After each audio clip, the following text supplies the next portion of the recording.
Nahaya na sa ilahang panimalay ang patayng lawas sa 24 anyos nga si Mayan Tesado, ang babaeng gipusil patay sa Purok Tomasa, Barangay Kalumpang, Jensan. Sumala sa inahan sa biktima nga si alias Nene, blanko sila sa kamatayon sa iyahang anak, gumikan wala man kini nakalalis sa ilahang lugar og naglahi na sab kini og puyo. Wala ko maistorya nga unsa kay wala man takabalon sa ginahitabo sa iya. Ang ako alang kung hold up, cellphone lang man pud ang gikuha sa iya. Unsa po'y rason nga nung ipatay gyud siya nga ato ang dahilan nga cellphone. Wala ta kabalo kung unsa gyud ang rason. Sila nakabaluan na. Nagtuo ang inahan nga dili pagpanulis ang motibo sa suspect sa pagpusil patay sa iyahang anak tungod cellphone lang ang nawala gikan sa biktima. Dugang paniini, human sa insidente og pagkawala sa cellphone, dili na nila makita ang Facebook account ni Mayan. Pero ang iyang account wala naman, nag-i-erase naman. Dili na mo ma-open iyang mga unsa niya, mga post niya, di na mo ma-open kay gi-erase naman iyang account. Ginatanaw siyang ate kay iya pod i-post ang picture niya unya. Kalit ramang di naman niya mapindot ang cellphone. Moto na nga dali-dali na lang pod sila ingon nga gihilabtan ang account ni Mian, giilisan og profile sa lalaki.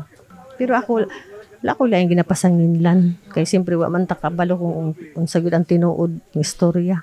Samtang gisubay sa news team ang gipuy-an sa biktima sa Purok Tomasa, Barangay Kalumpang og sigon pa sa tag-iya sa giabangan ni ini nga boarding house, buotan ang biktima og wala sila nakita nga mga kadudahang lihok ni ini sukad nagtiner kini sa lugar sulod sa 3 ka bulan.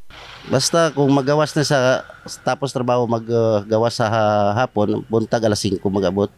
Pero kung kaisa mag-uli siya diya sa mag-uli diri, maghawa diri ay mga alas 9 tapos maghapon mag-abot siya diri.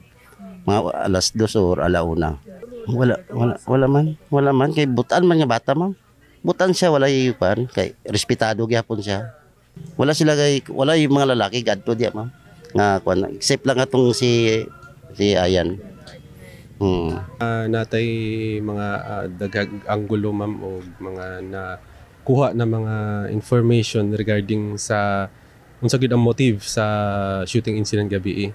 So karon di gisa namo ma-disclose kung unsa ba jud to kay napami sa process of elimination. Nay chance nga dili nato to siya maingon na robbery lang, robbery hold up. So pero ginanagya po na sa among gyapon isa sa motibo. So karon ma'am nami mga POI pero mao pa ganito lahi-lahi ang POI sa lahi-lahi pud na ang gulo ma'am. Gibutyag ni Police Captain Olf Tabukon nga usa sa pinakaduol nga motibo nga ilahang gisundan sa investigasyon mao ang selos o third party. Luyon niini nagpadayon matud pa ang lawom nga investigasyon sa kapulisan aron mahatag sa biktima ang hustisya. Nangayo sab og hinabang ang pamilya alang sa pagpalubong kang Mayan.